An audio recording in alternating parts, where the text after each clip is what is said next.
Folks, one of the things I love about One Rental at a Time as it is growing is we get to bring on more and more amazing guests. And let me just say, this story is one you are going to want to pay attention to. We're going to talk about a young man who started making $5.15 at Gap. He's worked at movie theaters. He's done side hustles. He's house hacked. He is now sitting with 24 units after closing 5 properties in 2023. But we're going to go back to the beginning. Let's welcome Tom to the show. How you doing, buddy? Hey, thank you for having me. Excited to be here. Yeah, it definitely was not as easy as 2023 when I started in 2004. That was like a beast trying to get that one over the finish line, and that was a house hack, so it was a duplex. But Yeah. yeah, it gets easier the more you acquire and you know what to expect. But yeah, when I was 21, it wasn't as easy. Well, I want to go back to that story. There's a lot of people out there, whether you're 21 or 41 or shoot 61, who just, I don't know whether they want to believe or their family's telling them, or it's just the doomers out there telling you it's not possible. So I want to go back to Tom, the 21-year-old, or shoot, maybe Tom, the 20-year-old, and let's tell your origin story. I mean, how dare you think you could buy a property at 21 years old working in a movie theater, dude? That's not possible. What are you doing? I was at Gap at the time, and Okay, it got I was paycheck to paycheck, and, my rent was $375, and I'm like, "I gotta get out of this expensive rent," and this is 2004 in Toledo, Ohio, and, I remember I'm like, the only asset I had was I was purchasing Gap stock from the day I started till that day, and I'm like, "I'm gonna cash this in, and I'm gonna buy a place because I can't afford $375 in rent." mm, Um, so I cashed in my Gap stock, which was just about $10,000 from 16 to 21.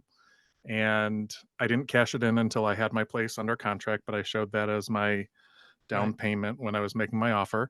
And I had picked out, like, at that time, they're like, you qualify for like a $36,000 house. I'm like, that's garbage. Like, I need something better than this. And it was brought up, like, "If you buy a multifamily, we can use the rent for part of this, and we can qualify you all the way up to 100,000." And I'm like, "Well, sign me up.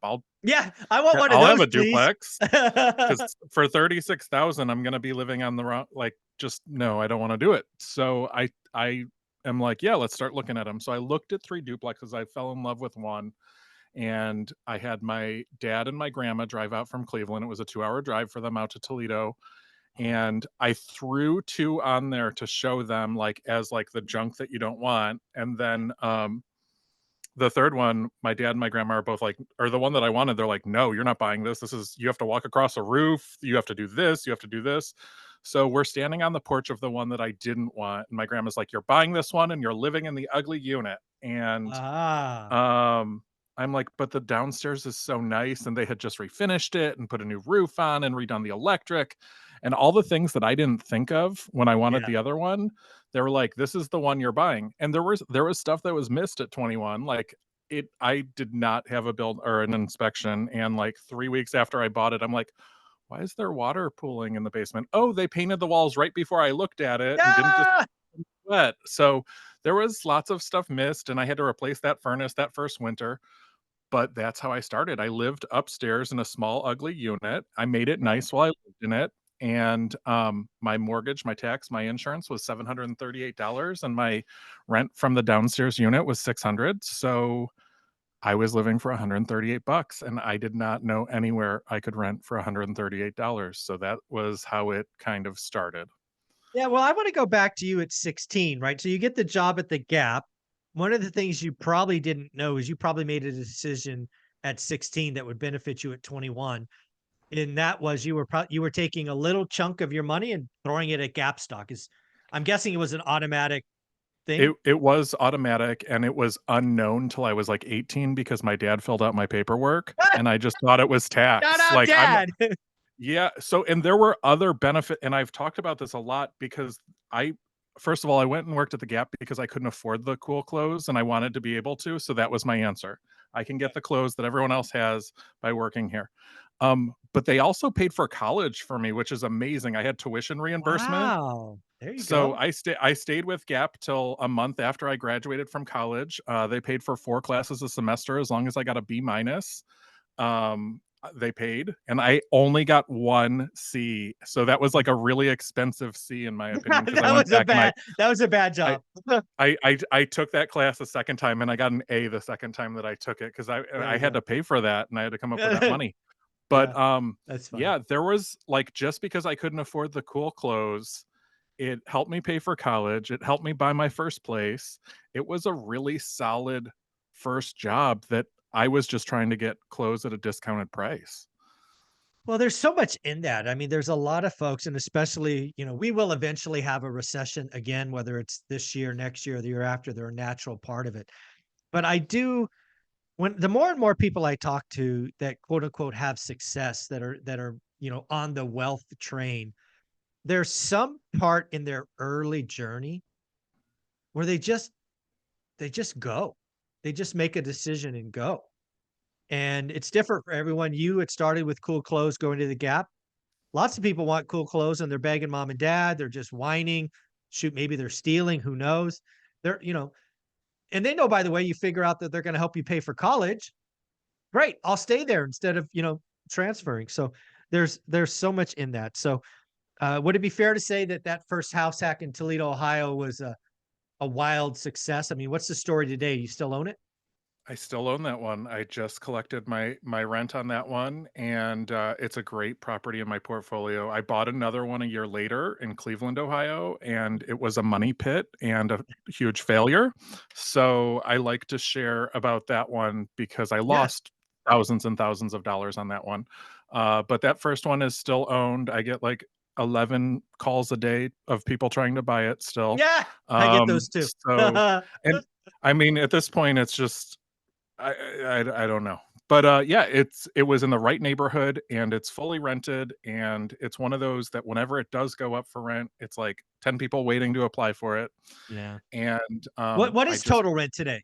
Top and bottom or on that one, 1400. So, it's still low for Toledo, for okay. 2 units, but I have a family who's renting both units, so I discount Mm, it for them, sure. and, it's also I've done everything at this point over the last 20 years, so it's pretty like, I have to do little stuff here and there, but I've done the windows, I've done the furnace, I've done the roof, everything is done in that one, so it's one of those Yeah. that's just kind of on autopilot, and I drive Yeah. by it and check on it, and we do the inspections, but I've had the same tenants downstairs for, 13 years now.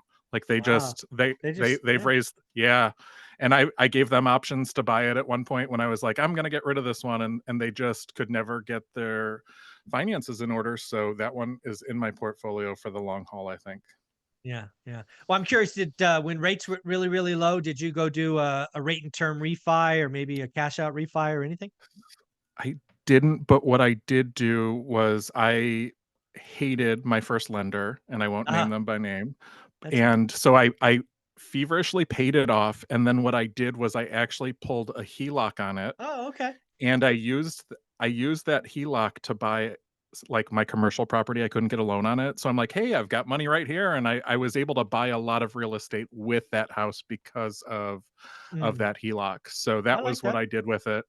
Um, and that was a strategy that I used in the middle when I'm like when banks are like, "You have too many houses, we Yeah. can't help you." Yeah.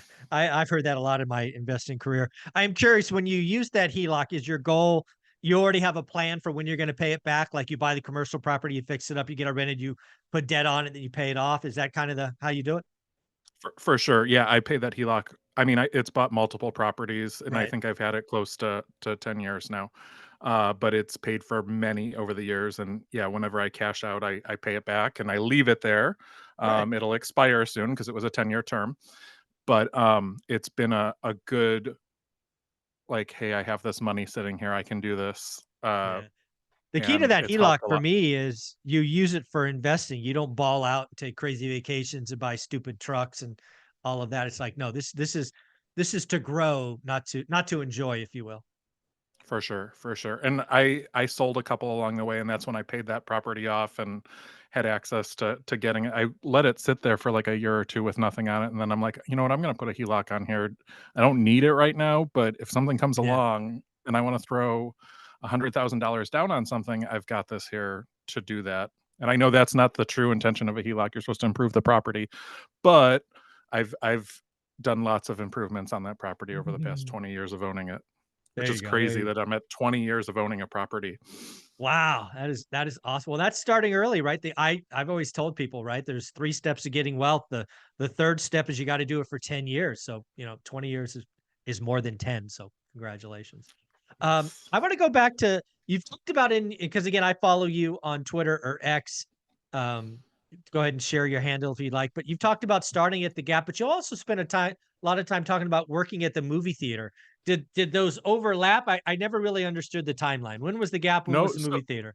so yeah, the gap was got me through college, and Okay. a year after I graduated from college, I took a job at a movie theater because Hmm. I had an in between job. I worked at Target for a year in between, and I love shopping at Target, but not working at Target. And the movie theater was my second kind of job right out of college, and it was not good money, but at the time I was in Cleveland, Ohio, making nothing, working at a bar and selling on eBay. So I'm like, I'm gonna take this, and they're like, "We'll move you to Texas for 6 months, and we'll move you back to Ohio," and that never happened.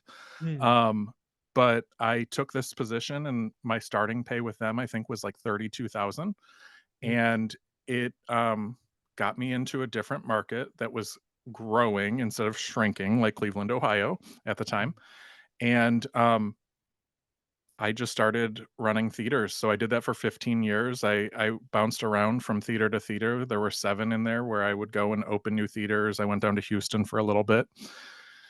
And I never made a ton of money there. My average was in the 50s. I right before I left in January of 22, I was making 78,000 was my highest salary there. And I was very comfortable. Hmm. Um but you never really made money there. So while I was there, I always made it a point to buy real estate at least one a year. And in 2009, I bought my first one in Texas and just always did one. And then there were years where I would do 2 or 3, depending on how much I could save. I did a lot of eBay flipping for my down payments. And I also leaned heavily on the people that I would meet and work with at the theater to come help me because I had like no money for renovations. And I'm like, hey, you do this at the theater. Can you come help me this weekend? And There you go. I'll buy you some that pizza. worked out. Yeah, yeah. I'm like, I've got beer for you. Come on over. Well, There you go. and that was the beginnings, was Yeah. starting down here. And I found really quickly in Texas that it was way more competitive, even in 2009 when everyone was like giving Mm. away houses. When I went for those houses, I just kept getting outbid. So I ended up starting with townhouses, condos, Mm. and that because investors were ignoring them. So I'm like, okay, Right. this is my upper hand. Yes, I have an HOA that I have to deal with, but I'm gonna take it. So that's what I started with in Texas to avoid the like. I remember the first house I bid on, I was in love with. I was picking furniture and getting all excited, and it was 75,000, and I bid like 76. That my realtor's like, no, go over, and I bid 76,000, and I got outbid, Yeah. and I'm like, oh, I got frustrated the second or the third time that that happened. So I'm like, all right, let's go to the condos or townhouses Yeah. because those seem to be sitting. They're Yeah. cheaper, Yeah. and nobody wants those. There you go. We'll talk about HOAs and condos in a minute, but I want to go back to the eBay flipping thing. Obviously, you're in your eBay room. That's really, really cool. Um, a lot of people, over the last couple of years have created various side hustles. You were doing this way back when, if you will, right? So you're an old timer. What do you think the key is to a successful side hustles? Because my opinion is a lot of people think they're easy, but a lot of people give up and it's kind of all expense and a loss. What is the key to a successful side hustle, you think? So I've done this since college, and Gap did not pay for books, so I was flipping purses at the time in college and buying Mm, books and parking passes with it. And I have never chased the quick easy return or the quick mover. I don't sell iPads or Nike shoes.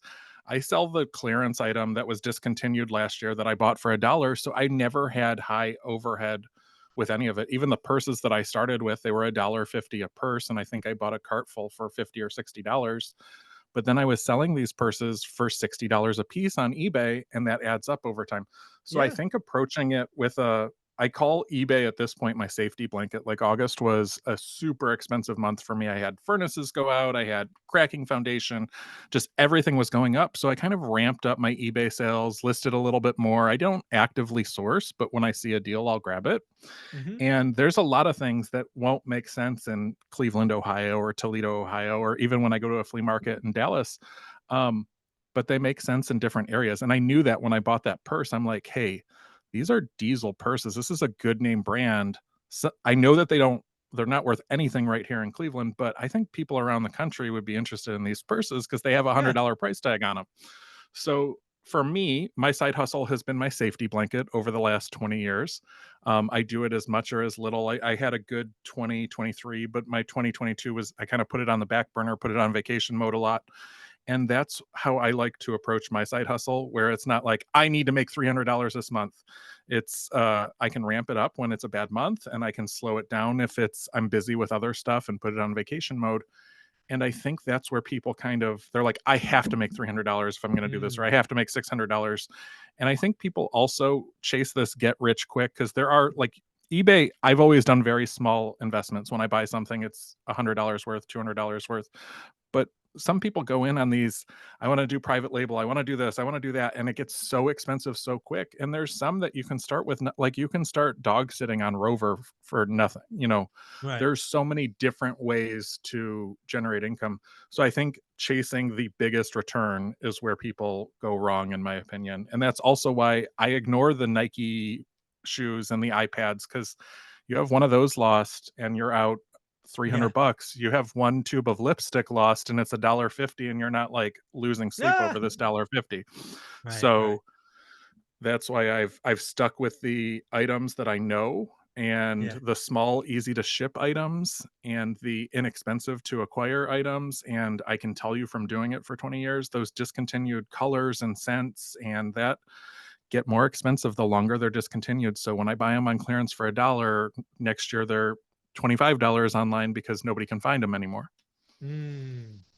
There's a lot of in that. The other thing that I think I sense from you is you really enjoy your side hustle. And I say that because a lot of people go after things that they may not enjoy, but they're just chasing dollar signs, right? I think I think there's lots of hard days that don't make the highlight reel. But if you For enjoy it, you enjoy the hunt, I'm sure you get lots of crazy return requests, for example, and you're like you just you just roll with the punches because you enjoy it. for sure. Yeah, I've had some, this item didn't arrive, this isn't the color that you sent. I've had a lot of that over the years, but I do enjoy it. I do enjoy finding that deal and being able to flip merchandise. And I also enjoy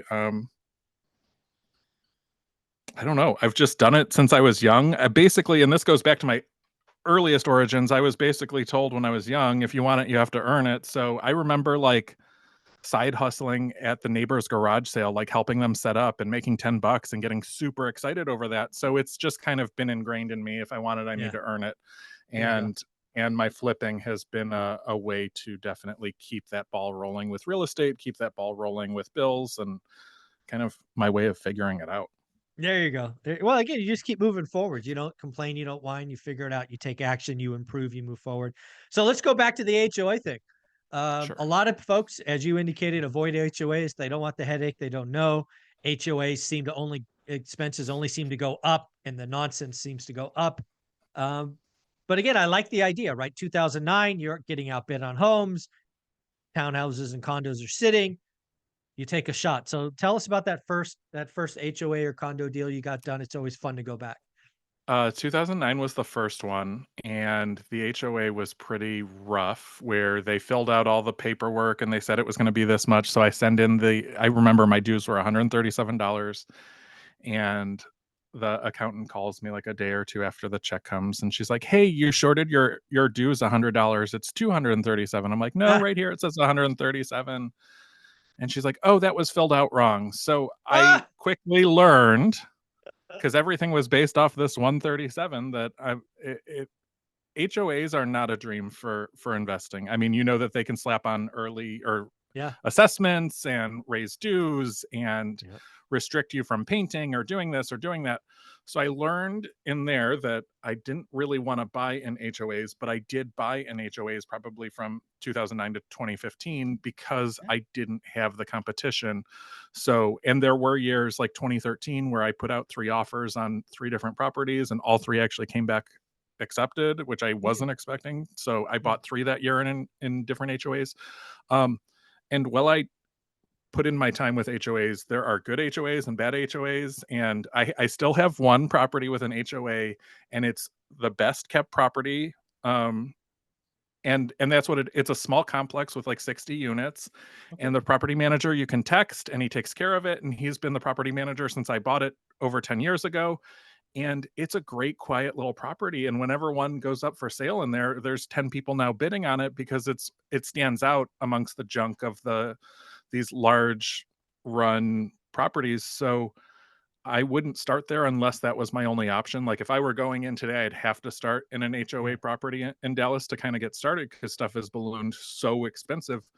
But it was where I started when I was buying in Texas because that was my option that I had.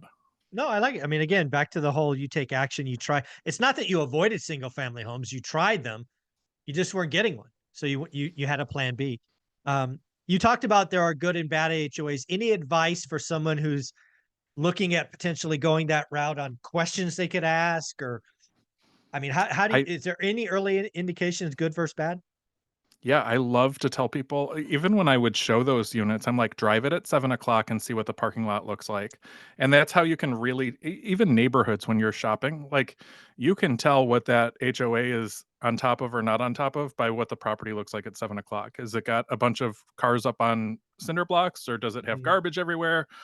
And that one property that I still own that has an HOA is like clean at all times. He has someone go through there twice a day and sweep and blow leaves and do this, and the dues aren't the cheapest, but it looks really good. So I think that that's a indicator there. You can also ask, the people that already own in there, is the HOA improving stuff? Are they just letting it fall apart? And you can usually tell driving around mhm, which HOA spends money back into the property and which HOA is doing unnoticeable repairs or mhm. just not Yeah. really allocating the money back into what you want to see There you go. There you go. in a property. Uh, well, it sounds like you bought a bunch of HOAs. You've only got one left. So I'm always curious when you sold, did you just take the cash? Did you 1031? What was kind of the story when you let a couple of these HOAs go back? I did all of those. So I did a lot of Nice. upgrading. So the majority were 1031s, and I would say I probably only regret one of those because now the properties that I own are valued down to like $20 um, on paper.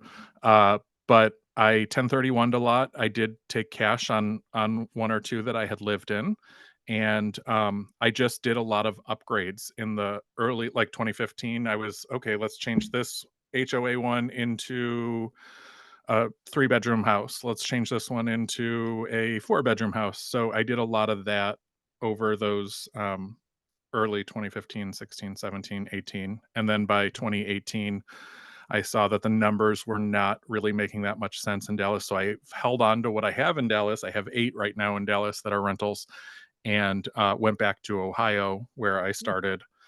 okay. And your money goes a lot farther there. You have very little appreciation, which I have great appreciation in Dallas, but your money, you make more money in Toledo. You can find a really solid single Yeah. family house for $75,000 still. Yeah. I want to highlight one thing you said because I don't know that everybody caught it. On some of the ones that you quote unquote lived in, you were Mhm. able to sell for cash. Obviously, I'm guessing because you had that tax advantage, you could get up to 250K if you were single and 500 grand if you're married, tax free if you lived there for Yes. 2 years of the last five. That's what you did. Yeah, I did that twice over the last 20 years. And they were ones that I lived in. And sometimes I would roll them over into rentals, and sometimes I would cash out and take the cash and allocate it into different projects or different properties. Mhm. Yeah. So one question I've never asked anyone, if you don't want to answer, it's okay, but I have a feeling you'll answer it. So you start at the Gap making 5.15 an hour at 16. Do you know what year you became a millionaire on paper? Any On idea? paper, yeah, it was right before I turned 32. So I was 31. It was like August of it was 2013. So Okay. about 10 years ago. Um, or a little over 10 years ago, I guess at this point. On paper, I was like, "Oh my gosh, if I sell all this, pay off my debts, Wow. I'm right there at $1,000,000. Like this is insane." Yeah. Um, and that was a motivator too, because I had a goal of hitting it by 30 and I didn't hit it.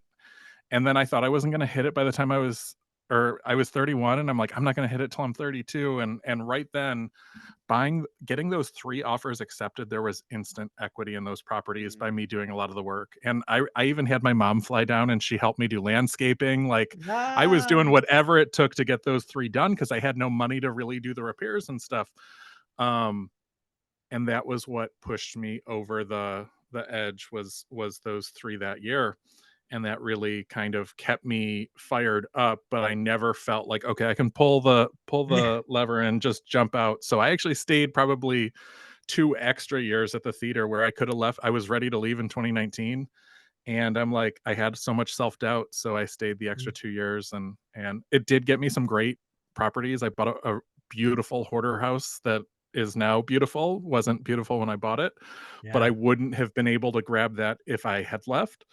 But, yeah, I stayed an extra, 9 years after I hit millionaire Yeah. status on paper. Yeah. I'm guessing you hit multi-millionaire a lot faster than the first one, I'm guessing. For for sure, but I am an investor that doesn't like, I don't over leverage is what I'm Mhm. trying to say. Even with the 5 that I bought last year, they were strategic, there were some trade ups, there were some ones that were a single family that went into multifamily, Yep. so it wasn't like I'm gonna grab 5, and I actually, as of right now, I have 6 offers out right now, so Ah! I Dude, can what are you figure it doing? out if It's all really, really 6 get. hard to buy. You know what? Everything I have offers out on are off market. I did a calling campaign last month, and I've been going around and round and round with those, and it's also junk that everyone else is ignoring, so I'm I like trying it. to take advantage of that and go in at a much lower price point to make it nice, because I know just sometimes just cleaning up a property, you Mm. can turn around and yet it's some sweat equity into it cleaning it up, but it could be sold and marketed a lot Yeah. better than a boarded up house could. Yeah, I guess what I think what people call that today is hoteling, right? Buy it, Mhm. buy the ugly one, spend, you know, 5 grand or less, clean it up, throw it back on, make 25 grand or whatever it is. Yeah. And I don't know that I would do that with any of those because 'cause I'm also at that age where I'm getting tired. Like, people are like, "Let's do this, let's do this, let's do this," and I'm like, "I don't know how many more times I wanna let's Yeah. do this because working in a hoarder house in Texas in the middle of the summer with no AC is Not fun. draining. And Not good. so I'm being a little more selective, so we'll see, Oh. I should find out by the end of the week where these end up, but, Now, are we if talking 6? 6 is impressive, but is it one seller maybe? it's not, I have 4 offers out to, or, Okay, 4 different sellers, got it. 6 to that go. I have offers out to. Yes, Okay, all right, very, 6 very cool. units. So let's talk about 2023 for a minute. Sure. I think you said earlier, again, I think I said at the opening, you bought 5 deals in 2023. Um, that was a tough time. Now, were these in Ohio or were these in Texas? It was both. The Okay, majority were off market though. So I did a driving for dollars one that I started putting under contract in April of 2023. We okay. didn't get that thing closed until September of 2023 because I wanted him to get the squatting tenant out of the Yes, house before I took it. So that was definitely. a Texas one. I bought an MLS one that I put under contract on Christmas Eve of 22, and Mm. that closed in February, and I just got a really good deal because of the time of year. I went in Ding, ding, ding, ding, 25,000. ding. Yeah, 25,000 under asking, and my realtor's like, "They're not gonna take that." I'm like, "Let's just toss it in and see." And they came back and they're like, "We'll do 20,000 under asking." And then by the time we had the inspection, they're like, "All right, we'll do 25,000 Ah, under asking." So that was another Texas one. there And you go. then the couple in Ohio, there was one that was MLS and it just popped up in August. And it was one of those that had no pictures, no description. There's a tenant, you can't look at it. And I had my property manager up in Ohio. I'm like, "Go knock on the door and see if she'll just show you through." It was beautiful, and I'm like, "Oh my gosh, let's offer right now on this full price." They had it Yeah. listed really low, but this tenant had been in there since, like, 2018, and, like, it was immaculate. When she, Mm, like, turned it and she did move, so I had to turn it, but it was just because they poorly listed it, I got a great yeah. deal. And then, of course, so the next day, like 3 other people were trying to bid on it, and they had already accepted mine. And then 2 others up in Ohio last year were off market where I used a cold calling campaign. I went and met the sellers and negotiated down, and there were ones that, like, I was just thinking about this morning. I ended up buying this property that was a really small, ugly house in the best neighborhood, Mhm. and when I'm there with a seller, he's like, "I've got an offer at 50." And I'm like, "50 is tight with all that I have to do here." He's like, "You know what?" He's like, "You're the only one that's actually shown up because everyone's calling me, texting me, doing this." He's like, "I'll do 40 if you'll just take it and I'm done with this house." And I'm like, "I can do 40." And it was 40, and I put 35 into it, and then it appraised at 117. So it was one of those that was just a really good price in the right neighborhood, and because I showed up, he's Mm, like, "Hey, I'll take yeah, 10,000 less because 'cause you're actually gonna get the deal done." right. And, my 5th one is just wrapping up now. The roof went on it yesterday. We've been battling the cold weather in Ohio slows everything down, so I've been working on that one for, it's going on 10 months now, but it was Mm, almost a full it was taken to the stud in yeah, there, so that was a full house basically. very, very cool. Well, is it's the beginning of the year, holiday season, whatever you want. Lots of people will get interested in new things, real estate being building wealth being one of them, side hustles. All I sense from you, Tom, is you're willing to do the work. You don't need perfect information. You take your shots. But what would you tell someone getting started? What's some kind of Tom advice for folks I just I about think you hit on it because I didn't know any of this term. Like, the only thing I knew when I was buying real estate when I was getting started was the 1% rule. I'm like, "Okay, if this house is 100,000, I need to make $1,000 in rent." And I did that for years and it worked. Like, I didn't know all of these, what's the cap rate? What's the DTI? What, I didn't know anything when I was starting. I had no formal real estate background. So I think that that's important because I think people get stuck in analysis paralysis because I get DMs just all day of what about this? What about this? What about this? What about this? It's hard to make the 1% rule work now. So that can't yeah, be my answer for them. yeah. But I think that over analyzing a deal will get you stuck and keep you unproductive. So I think that you need someone to kind of nudge you along and latch onto anyone in that market that's doing it. I found so many good resources from Facebook groups, from bigger pockets web forums. Like, there's been so many different ways that I've found, hey, use this guy to do your lawns. Hey, use this person. So find someone in that market that you're going to go after, because that's the other thing. And I know that you get this too.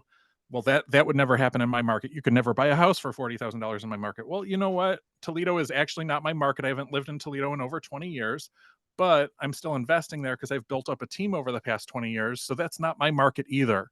I'm Mm, just figuring it out, and I'm building a team and I'm making it work. And right. I think that that's kind of important for people to understand too, that you can get into real estate without it being down the street from you. You can get into real estate a lot of different ways. Well, let's go back to the side hustle thing. I mean, what would you tell someone who has a full-time job, but has an interest in some other area? It might be eBay flipping. It might be something entirely different.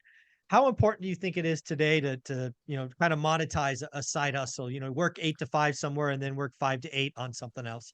Like, I have a very good friend who does it very part-time, where on Sundays he dedicates it to cookie day and he sells pre-made cookies, and that's something that he enjoys. He makes a few $100 a month from it. He has a lot of regulars that come through, and he built that up over time, and he's not giving away his life trying to kill himself working an 8 to 5. Now I have to come home and do this. And yeah, he was really busy during the holidays, but on the 22nd of December he cut it off, and I was texting with him last night and he's like, I've got a few orders trickling in, but it's nice. So I think you can build it with not a lot of money because his investment is literally the ingredients that he puts into the cookies every week. And you don't have to kill yourself. He started it on Sundays, so he would do pickups and deliveries on Sundays, and that was his one day a week that he was doing this. So I think that side hustles are important because that extra line item, that extra money that's in the account when you go to apply for the property, that extra money to do that repair when you buy the property, is awesome. When I had crumbling foundation in August and I had eBay money trickling in, I'm like, okay, I can handle this. Like, I have the emergency fund now because I've been doing this long enough that it's going to get expensive quickly, especially if you don't have the money. But Mhm. I think that the power of side hustle should not be ignored, and it doesn't need to be glamorized, and it doesn't need to be you need to work yourself to death doing this. Like, I even have a client, she's a mobile notary, and she gets paid to drive around from this place to this place to notarize papers. I think she paid $175 when she got her stamp, and she doesn't charge for the notary, but she charges, it's a $25 trip charge, it's a $50 trip charge, and she does that a day or two a week. So it's something coming in to help her keep moving forward, as Mhm. opposed to, I don't know what to do. I'm going to complain about it on Twitter or X. Well, there's also the side benefit. And again, folks, check with your CPA. But if you have a side business, a side hustle, you can take some of your living expenses, i.e., cell phone, internet, and bring those above the line versus below the line. And For, that's a big deal that a lot of people don't realize. for sure. Yeah. And there are years that I'm not very profitable, but I do have those above the line items now.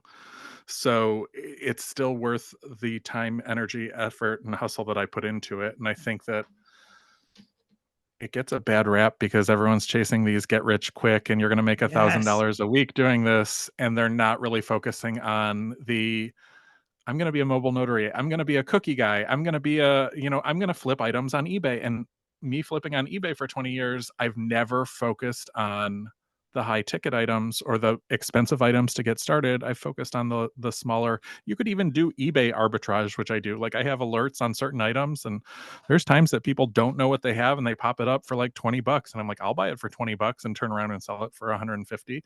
Because there's certain things that, people are like, hey, I paid $20 for this and I just want to get rid of it. Yeah, So exactly. there's lots of ways to get started. It just has you got to pick what you like, because that's the other thing. My That's friend the likes key. making the cookies. Yeah. He, there, don't pick on something just because you think it's going to make money. If you don't like dogs, don't become a dog Yeah. walker, Yeah. or any of Exactly. those. So I think that that's important too, because people will grab onto stuff just because it makes the most money, but it's not something that Mhm. they enjoy. Yeah, you gotta if it's gonna be your side hustle, it's gonna be your 5 to 8 or your Sunday cookies. Make sure you like it. Yeah. Because again, I think that's the real key for a side hustle, is you have to like it. 'Cause it can't feel like more work, right? We already got one of those. Let's make sure the next thing is doesn't feel like work. So I want to go back to, and apparently you've quit your W-2. So I let's did. talk about that decision. How's it been? All of that. So walk us through the logic. So I'm going on 2 years of not having a traditional W-2, and it's been awesome. It has been a roller coaster. I can tell you, my boss was really negative when I quit, and then I had this article come out in Business Insider, and he liked the article That's awesome. on LinkedIn, and I'm like, how do you block someone on LinkedIn? Why is he looking at my stuff? But it's been a roller coaster. There's times where I'm like, man, this was so much easier because I had the insurance, I had this. It was a steady every 2 weeks I get this job. However, there are good months and bad months and everything. Even at my job, there were good months and bad months. So I have enjoyed my past 2 years. I've taken on a couple of partnerships that I never thought that I would be open to, with other investors or other people that are in my market that want to get into this market. And it's nothing like what I pictured, but I'm happy that I pulled the plug. Mhm. And I'm still making it work. Like, I haven't hit that road bump yet where I'm like, all right, I need to go back to and get back into a 9 to 5, because and that's what I was always focused on from when I bought that first one in Texas to when I left in 2022. I'm like, I don't want to go work for another employer because I'm going to have the same issues there that I have at this employer. And that's also why I stayed stagnant at that lower salary by not job hopping. But I also was able to comfortably buy a property every year staying with them. And I grew, one rental at a time, one extra door every year. Sometimes there were two or three, depending on how things played out, and that was what I knew building that up would get me out of that job without having to go to another job. The other thing I've never asked anyone, but I'll ask you is it seems like you live below your means on purpose since you were 16. Now that you've been out of work for 2 years, have you done anything just to celebrate that? Have you bought anything that looking back is something you wouldn't have bought before? Have you had any fun now that you have earned all this? There's some splurges, definitely. There's some, extra spending. My Airbnb in Toledo is my second home. I stay in it whenever I go visit my properties, and I have done some upgrades there that I would have never like, I wouldn't do Trex decking anywhere. Like, there's a lot of extras that I've spent money on that, "Hey, I'm staying here. I want this Yeah, fixture. I want this Bluetooth," so I have done some of those types of upgrades. I didn't last year, but in 2022, I took 3 just spur of the moment trips down to Mexico and around the country, and I like that flexibility. So I've done some of that. I've got 3 trips on my, goals for this year in '24, nice. and, I think being able to step back and enjoy it a little bit is key, and I do see people who are like, "No, I would never do that. You can't buy this type of fixture or this type of cabinet or this type of thing if you wanna retire early," and I don't Mm, agree with that. So, I mm, think that enjoying it a little bit is super important, yeah. I really do think there's something to the, living below your means, as you're getting to the journey. But once you kind of get there, wherever there is for you, you gotta you gotta loosen up the purse strings a little bit. At least you can't go nuts, right? Because you don't want to go backwards. But celebrate a little bit. Pop a cork once in a while. I think is important. You talked for about sure. 2024 goals, talking about 3 trips. It'd be a miss if I didn't ask you what else, Tom, is on your goals for 2024. I've got some reallocation of real estate. So some of the real estate is near the bottom of the we've been depreciating it for the last 20 years. Maybe you want Yep. to switch this one up. So I think some reallocation of some of my real estate this year would be in the works. Okay. Possibly some selling or some trading up, just like I used to do, is on the goals. I just started working with a personal trainer. So I did the gym this morning before our meeting. So that was Good another for goal you. on there. Um, Same with my strategy with eBay. I have found this overdoing it for 20 years. When you have items that are less than $20, you're dealing with a less than $20 customer, and the less than $20 items are the ones that I usually have the most issue with. Mhm. So I've been working on changing my mindset of just because I can get this for a dollar and sell it for $20 doesn't mean it's a good deal. It's going to attract a different type of client. So a reallocation of what I'm offering because I don't want to deal with that less than $20 client because it's going to do that. That I did headache, some yeah. some partnership change ups with the Frugal Gay, and I am working on 2 bigger projects. And then I think one of my biggest right now is venturing into something that I haven't done. I've had a lot of like, "Hey, would you be interested in this? Hey, would you be interested in this?" There was like I don't think that this one's gonna take off, so I'll share this one, but there was like a boutique hotel, and they're Ah, like, "Hey, what about this? What about this?" So, I think looking at different real estate versus what mm, I've been doing for the last 20 years is something that I one of those 6 offers that I have out is a totally different type of thing than I've been doing for it's got real estate attached to it, but it's just different than what I have been doing for 20 years. So it'll take me out of my comfort zone, which is something that I like. awesome, awesome.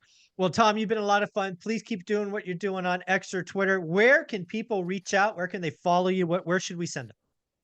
So I'm most active on Twitter at the Frugal Gay 11. I have a website, The Frugal Gay, and then I have videos that I am working on over on Instagram and TikTok, and it's at the Frugal Gay 11. And I want to just say this because I had a friend DM me yesterday.